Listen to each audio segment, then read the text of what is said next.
रहेगा कायम पहाड़ जब ना रहे खुदाया, तेरे मुंह की एक बात भी टलेगी ना, चाहे कुछ भी हो। अजीज नाजरीन, मैं अयाद ज़रीफ आप तमाम देखने वालों को हमारे रोज के बाइबली मुतालियाती प्रोग्राम की नई किस्त में खुशामदीद कहता हूँ। अजीजों, इस प्रोग्राम में हम खुदाउन के फजल से बाइबल मुकद्दस की तमाम किताबों यानी पैदाइश ता मुकाशफा तफसीली मुताला पेश कर रहे हैं। मैं आपकी हौसला अफजाई करूंगा कि बाइबल को समझिए और खुदा के जिंदा कलाम को जाने, ताकि कलाम आपके दिलों में बोया जाए और गहरे तौर पर जड़ पकड़े। आप हमारे साथ इस मुताले में शरीक हों जिसमें हम बाइबल की तमाम कुतब का मुताला कर रहे हैं। और अगर आपके किसी किस्म के कोई सवालात पाक किताबों या मसीही ईमान के हवाले से हों तो हमसे राब्ता कीजिए, हम इन सवालात का जवाब आपको जरूर देंगे। अजीजों, अभी हम पुराने अहदनामे के मुताले में यसाया की किताब पर पहुंच चुके हैं, जो कि एक नबूती किताब है, और आज हम 15वें और फिर 16वें बाब का मुताला करेंगे। और अजीजों, मैं आपको याद दिलाना चाहूंगा कि पिछली किस्त में हमने शाह बाबुल पर होने वाली अदालत और असूर पर होने वाली अदालत और फलस्तीन पर होने वाली अदालत पर बात की। आज की किस्त में हम मोआब में होने वाली अदालत की बात करेंगे और हम उस हिस्से में जो कि उन अक़वाम पर होने वाली अदालत के हवाले से है जिन्होंने खुदा के कदीम लोगों को परेशान किया और मुस्तकबिल में उन्हें भी परेशान किया जाएगा। आज के प्रोग्राम के बाकायदा आगाज से पहले मैं स्टूडियो में आए खुदा के खादिम का खैर मकदम करूंगा। खुशामदीद भाई यूसुफ। शुक्रिया भाई। और स्टूडियो में आए दीगर मेहमानों को भी खुशामदीद। भाई यूसुफ, हम यसाया की किताब के 15वें और 16वें बाब पर पहुंच चुके हैं। मैं चाहूंगा कि आप 15वें और 16वें बाब को कोई उन्वान दें। दरअसल इन दोनों अबवाब का मौजू एक ही है। ये मुआब के खिलाफ एक पेशगोई या नबूवत पर मबनी है और ये मुआब लूत की नस्ल से था, जैसा कि हमें पैदाइश के 25वें बाब से पता चलता है, जो दरियाए यर्दन के मशरिक से है। और दरियाए यर्दन के मशरिक से 3 कौमें ही शुमाल की तरबियत से अमून हैं। फिर मुआब उसके नीचे है और सबसे नीचे अदूम है। और जैसा कि हम जानते हैं कि मुआब और अमून दोनों लूत की नस्ल से हैं, जो एक गैर शरई काम को लाया। और फिर अदूम जो जिस्म के एतबार से याकूब का भाई है। सही। यकीनन जबकि मुआब के खिलाफ नबूवत हुई तो खुदा के लोगों को तंग करने में मुआब का भी हाथ था, क्योंकि इन अबवाब में अदालत उन्हीं कौमों की है जिन्होंने खुदा के लोगों को तंग किया। मुआब और खुदा के लोगों के दरमियान ताल्लुकात में क्या बिगाड़ था और उन्होंने खुदा के लोगों को कैसे तंग किया? जी, अहम तरीन वाक़यात जिनके मुतालिक हम पढ़ते हैं वो गिनती की किताब के 22वें, 23वें और 25वें बाब में है, जहां मुआब के बादशाह ने शरीर बलाम को कौम पर लानत के लिए बुलाया, क्योंकि उसे मालूम हुआ कि यही लोग हैं जो मुल्क में ज़बरदस्ती घुस आए हैं। सो उसने इब्लीस की कुव्वत का इस्तेमाल किया, क्योंकि शरीर बलाम एक अफसूनगर था और शाह बलाम ने उस शरीर जादूगर को बुलवाया था ताकि खुदा के लोगों पर अदालत का अमल करे, पर दर हकीकत वो ना कर सका। लेकिन बलाम फिर भी बाज ना आया। सो उसने शाह मुआब बल को एक शरारत की बात बताई कि वो मुआब की बेटियों को खुदा के लोगों को जना करने के लिए उलझाए, और सिर्फ यही नहीं बल्कि वो उनसे अपने माबूदों की इबादत करने को कहें। वो इबादत निजासत से भरी थी और लोग उससे खुश थे और गुनाह में गिर गए, और खुदा के 23,000 लोग एक ही दिन में मारे गए, और फिर इसके बाद 24,000 एक ही दिन में फिर मारे गए। सही। भाई यूसुफ, 15वें बाब का आगाज इन अल्फाज से होता है कि मुआब की बारे नबूवत, एक ही रात में मुआब खराब व नाबूद हो गया, एक ही रात में कैरे मुआब खराब व नेस्त हो गया। एक ही रात में के अल्फाज दोहराए गए हैं।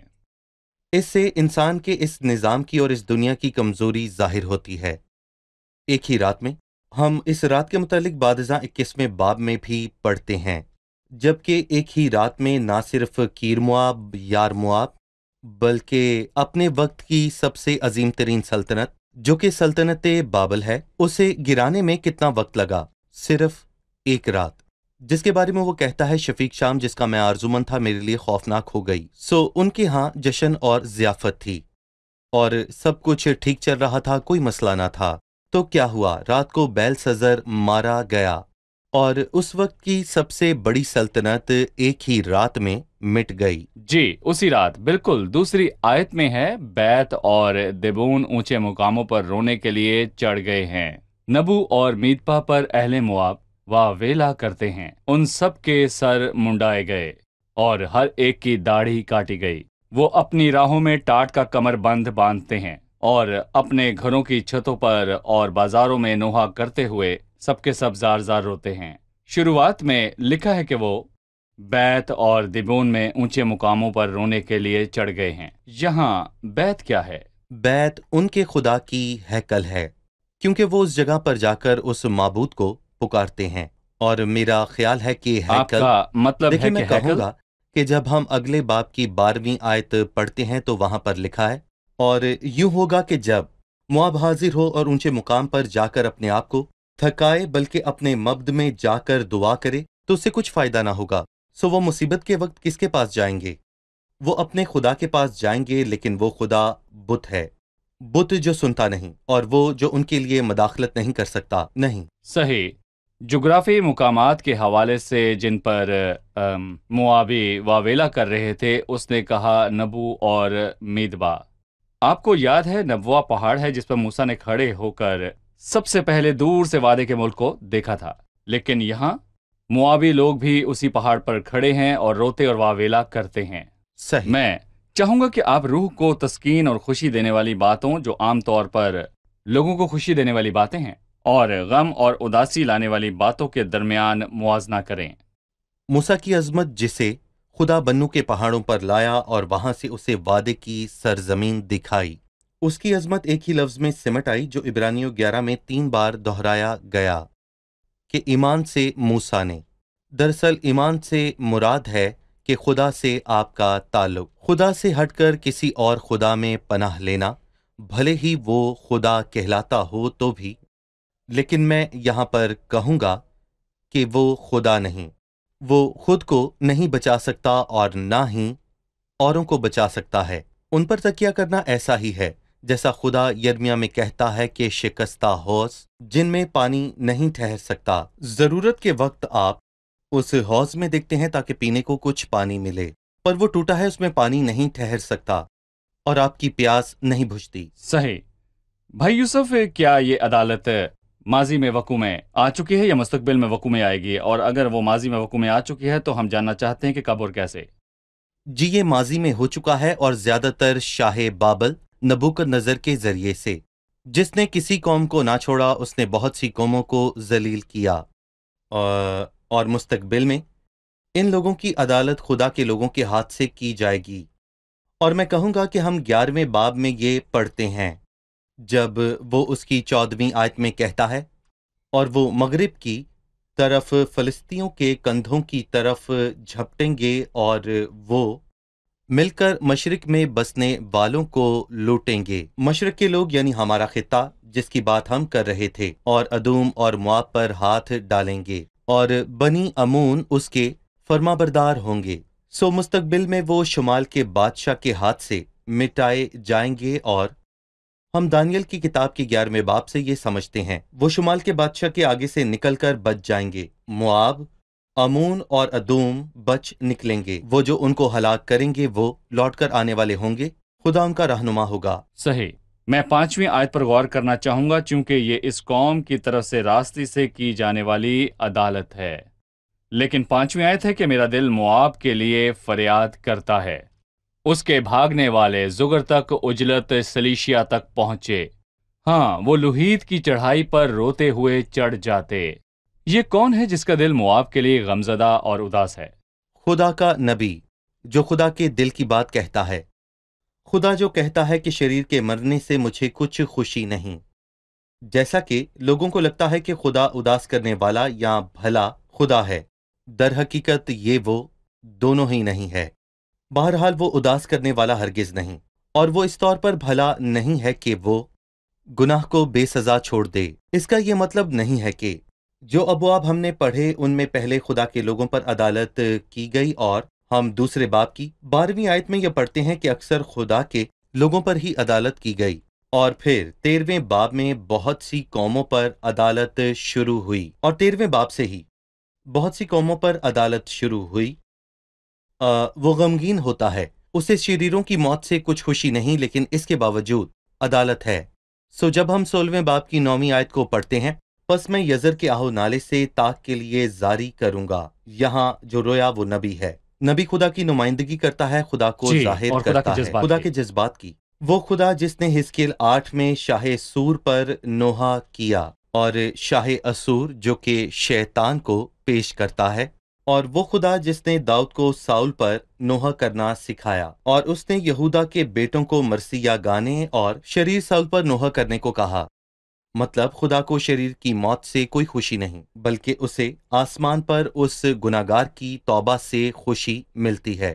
صحیح یوسف، 16ویں باب کی طرف بڑھتے ہیں، جس کا حوالہ آپ نے قسط کے آغاز میں دیا کہ اس میں مواب کے خلاف باتیں کی گئی ہیں۔ آپ مواب کے خلاف ہونے والی اس عدالت میں کیا دیکھتے ہیں؟ دیکھیں، در حقیقت 16واں باب بھی اس کے خلاف ہے، اور اگر ہم اس کی 6 آیت کو دیکھیں تو ہمیں مواب پر خدا کے غضب کی وجہ معلوم ہوتی ہے۔ ہم جانتے ہیں کہ مواب کی شروعات ہی شرمناک ہے، لیکن نہ صرف ان کی شروعات شرمناک تھی، بلکہ 6 آیت دیکھیں کہ انہوں نے وہ گناہ کیا جس سے خدا کو نفرت تھی۔ اور ہم مواب کے گھمنڈ کی بابت سنتے ہیں، وہ بڑا تکبر اور گھمنڈی ہے، اور اس کا تکبر اور گھمنڈ واویلا سناتا ہے۔ لفظ گھمنڈ کا ذکر 3 مرتبہ ہوا۔ اس کا تکبر اور گھمنڈ واویلا سناتا ہے، اس کی شیخی ہیچ ہے۔ یہ وہ بات ہے جسے خدا برداشت نہیں کرتا، اور یہ وہ گناہ ہے جس میں ابلیس گھرا، وہ گھمنڈی اور متکبر ہو گیا، اور اسی سے خدا ہمیں خبردار کرتا ہے، کیونکہ خدا مغروروں کا مقابلہ کرتا ہے۔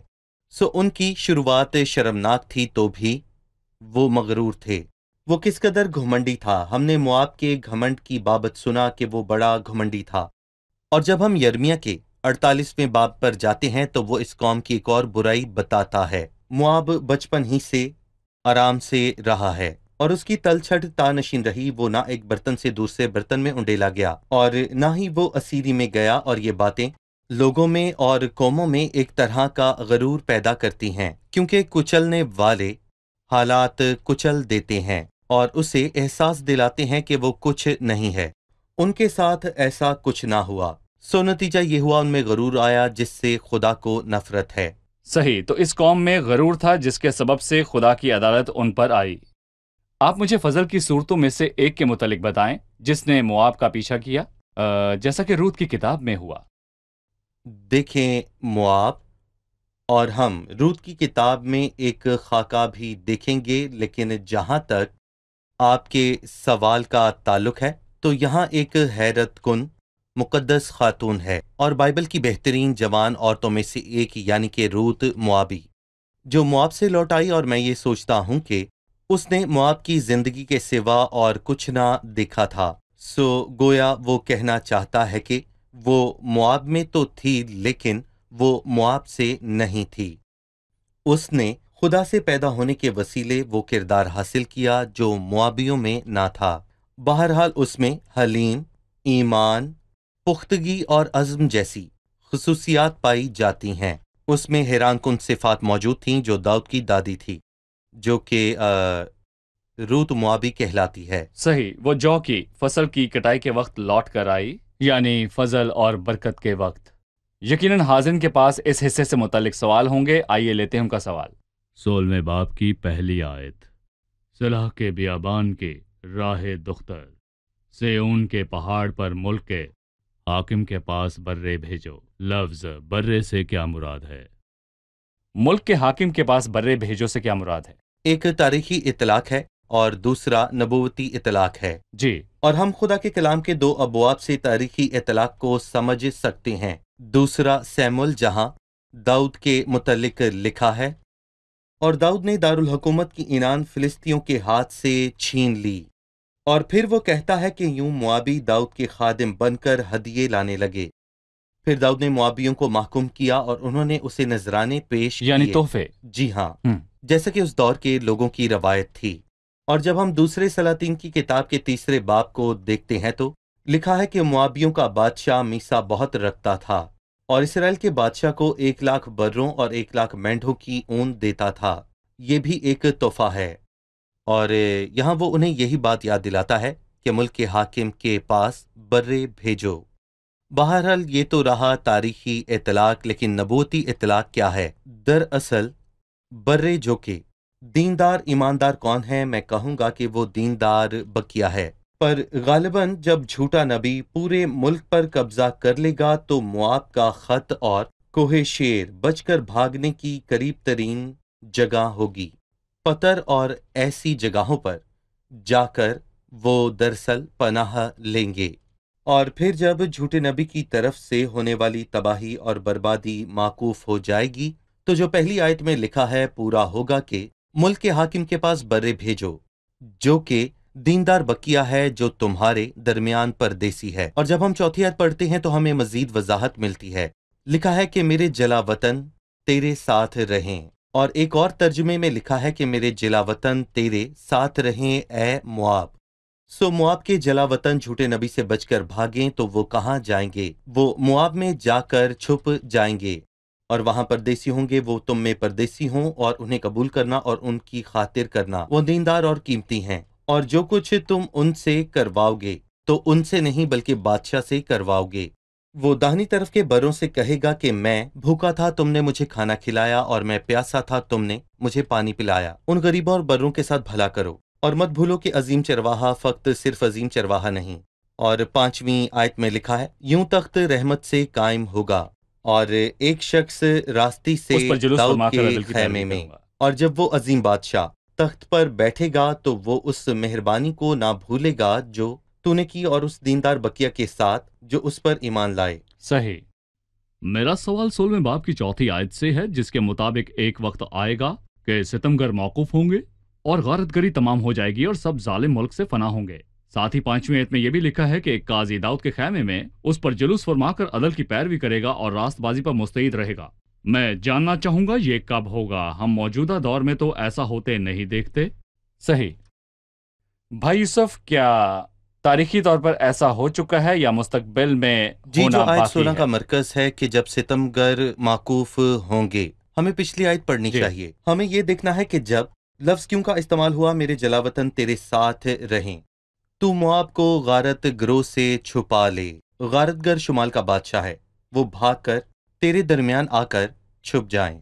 एक मेहरबानी कर, उन्हें कबूल कर, और अच्छे तौर पर कबूल कर। क्यों? क्योंकि गारतगर जालिम शुमाल का बादशाह अब नहीं है। वो कामयाब हुआ, लेकिन उसकी कामयाबी बुलबुले की मानिंद थी। वो एक ही रात में वजूद में आया और एक ही रात में हलाक हो गया। गारतगरी माकूफ होगी, गारतगर ना रहेगा, और गारतगरी तमाम हो जाएगी और सब जालिम फना होंगे। और ये तब होगा जब खुदावन जलाल और कुव्वत के साथ जाहिर होगा। यूं तख्त रहम से कायम होगा और एक शख्स रास्ती से दाऊद के खैमा में उस पर जलूस फरमाएगा। तो भी ये बातें अब तक वाक़े नहीं हुई, क्योंकि मसीह अपनी पहली आमद में काजी ना था। सही। जब एक शख्स उसके पास आकर कहने लगा कि मेरे भाई को कह कि मिरास में से मेरा हिस्सा मुझे दे। मियाँ, किसने मुझे तुम्हारा मुसन्निफ या बांटने वाला मुकर्रर किया है? मैं निजात देने आया हूँ। लेकिन वो फिर से आएगा उस बादशाह के तौर पर जो अदल से तख्त कायम करेगा। यहाँ ये अल्फाज उस बड़ी मुसीबत के आखिर से मुतलिक हैं कि उन्हें पनाह दो जो भाग कर आए हैं, क्योंकि हमेशा ऐसा ना रहेगा। गारतगर गारत होगा और बाकी ना रहेगा, और उस वक्त मसीह आएगा और सल्तनत करेगा। बेहतर होगा कि आपके उस बादशाह के साथ मरासम अच्छे हों जो सब हुकूमतों और लोगों पर गालिब आएगा। यकीनन यहाँ उसके तख्त पर बैठने के हवाले से बात की गई कि वो दाऊद के खैमे के तख्त पर बतौर काजी बैठेगा। अभी दाऊद का खैमा गिरा हुआ है, जबकि वो खैमा मसीह की हुकूमत में फिर सही। से कायम किया जाएगा। बिल्कुल। भाई यूसुफ, जब हम 13वीं आयत पर पहुंचते हैं तो लिखा है, ये वो कलाम है जो खुदावंद ने मुआब के हक में ज़माने माजी में फरमाया था। पर अब खुदावंद यूं फरमाता है कि 3 बरस के अंदर जो मजदूरों के बरसों की मानिंद हों, मुआब की शौकत उसके तमाम लश्करों समेत हकीर हो जाएगी, और बहुत थोड़े बाकी बचेंगे और वो किसी हिसाब में ना होंगे। भाई यूसुफ, इन अल्फाज की वजाहत कीजिए। 3 बरस के अंदर जो मजदूरों के बरसों की मानिंद हैं। हम ये बात यसाया की नबूवत में एक से ज्यादा मर्तबा पढ़ते हैं। और 3 बरस का मतलब क्या है? ना इससे ज्यादा ना इससे कम। हम ऐसा क्यों कहते हैं? क्योंकि जब एक मजदूर मजदूरी करता है, उसके काम के 3 बरस मुकम्मल होने पर वो काम ना करेगा, क्या वो उसके बदले कुछ ना लेगा? उसने 3 बरस तक काम किया। आप किसी को 6 बजे तक काम करने को कहते हैं, और जब 6 बजने में 5 मिनट हों तो आप उसे देखें तो वो वहां से निकलने की तैयारी में होता है। क्यों? अब वो मजीद क्यों बैठे? क्योंकि आपने उसे उजरत पर रखा है। क्योंकि वो मजदूर है। लिहाजा जो 3 बरस के लिए काम पर रखा वो 3 बरस की उजरत लेता है। आप उसे 3 बरस से एक भी दिन पहले जाने नहीं देंगे और वो 3 बरस के बाद एक भी दिन नहीं रुकेगा। सो 3 बरस के अंदर जो मजदूर के बरसों की मानंद होंगे, तो क्या होगा? मुआब की शौकत उसके तमाम लश्करों के बावजूद हकीर हो जाएगी। बहरहाल एक बात काबिल गौर है और मैं कहूँगा और खुश होने की है कि वो बाबल की मानंद नहीं है जो बर्बाद किया गया। नहीं, यहाँ लिखा है और बहुत थोड़े बाकी बचेंगे और वो किसी भी हिसाब में ना होंगे, क्योंकि एक बकिया है और जैसा कि हमने पहले भी इत्तफाक किया कि बकिया हमेशा थोड़ा होता है फजल और से। फजल से होता है। और अगर रब्बुल फाज हमारा थोड़ा सा भी बकिया ना छोड़ता तो हम सदूम और अमूरा की मानंद होते। गोया मैं कहूँगा कि बनी इसराइल का शुमार समंदर की रेत की मानंद हो, तो भी एक बकिया उनमें से थोड़े ही बचेंगे। सो बकिया हमेशा ही थोड़ा सा होता है, और जैसा कि आपने कहा कि वो फजल से बचाए जाते हैं। और मुआब की कसीर आबादी से रूत आएगी। वो उस थोड़े बकिया को पेश करती है जो आया। बिल्कुल। खुदावंद आपको बरकत दे। अब वक्त है कि हम मेहमानों से जाने कि उन्होंने क्या। मुआब की बर्बादी के हवाले से बातें की गई। 15वें और 16वें बाब में मुआब की अदालत की बातें हैं। बताइए कि मुआब की शुरुआत कैसे हुई और किस तौर पर उस कौम ने खुदावंद के लोगों को तकलीफ पहुंचाई। मुआब की शुरुआत लूत की नस्ल से हुई, जैसा कि हम पैदाइश 19वें बाब में समझते हैं। मुआब लूत की बेटियों में से एक से पैदा हुआ। यर्दन के मशरिक से 3 कौमें हैं, अमून, अमोआब और अदूम। अमून और मुआब लूत की नस्ल से हैं और अदूम यकूब का भाई है। जहां तक मुआब का ताल्लुक है कि उसने किसी तौर पर खुदावंद के लोगों को हरासा किया, तो ये वाक़या बलाम का है, जबकि मुआब के बादशाह ने उस पर शरीर अफसूंगर बलाम को इसराइल के फर्जंदों पर लानत करने को कहा। ठीक है, आपकी राय भाई? जी सही जी। इसके साथ ही उसने मुआद की बेटियों के जरिए लोगों को जिनाकारी में गिराने की कोशिश की। जी ठीक है, और वाकई लोग शतीम में इस गुनाह में पड़ गए। सही। ठीक है, हमें बताइए कि मुआब के लोगों की अदालत किस तरह हुई, माजी में अदालत किस तरह जाहिर हुई और मुस्तकबिल में किस तौर पर होगी। माजी में शाह बाबुल नबूकत-नजर के जरिए से हुई और मुस्तकबिल में शुमाल के बादशाह के जरिए नहीं, बल्कि बनी इसराइल में से एक बकिए के लौटने के वसीले से खुदा के लोगों के वसीले से। खुदा के लोगों के वसीले। ठीक है, 16वां बाब इन अल्फाज से शुरू होता है कि मुल्क के हाकिम के पास बर्रे भेजो। हमें बताइए कि इस बात से क्या पता चलता है। लफ्ज बर्रा मुआब का बादशाह मुएशियों का मालिक था। उसने उन्हें नजराने के तौर पर शाह इसराइल को भेजा, जो उस दीनदार बकिए को जाहिर करता है जो शाह मुआब के यहाँ परदेसी होंगे, जिन्हें खुदावंद लौटा लाएगा। जी ठीक है, खुदावंद आपको बरकत दे। भाई यूसुफ जी, हमने देखा कि दाऊद ने अपने वालिद को शाह मुआब के पास भेजा जब साउल उसका ताकुब कर रहा था। सही। फिर यही होगा कि दीनदार बकिया झूठे नबी की हुकूमत में मुआब को भाग जाएगा। और हम बाब के आखिर में पढ़ते हैं कि एक बकिया मुआब से सही। लौटेगा। बिल्कुल। शुक्रिया भाई यूसुफ, खुदावंद खुदा आपको बरकत दे। मेहमानों का भी शुक्रिया।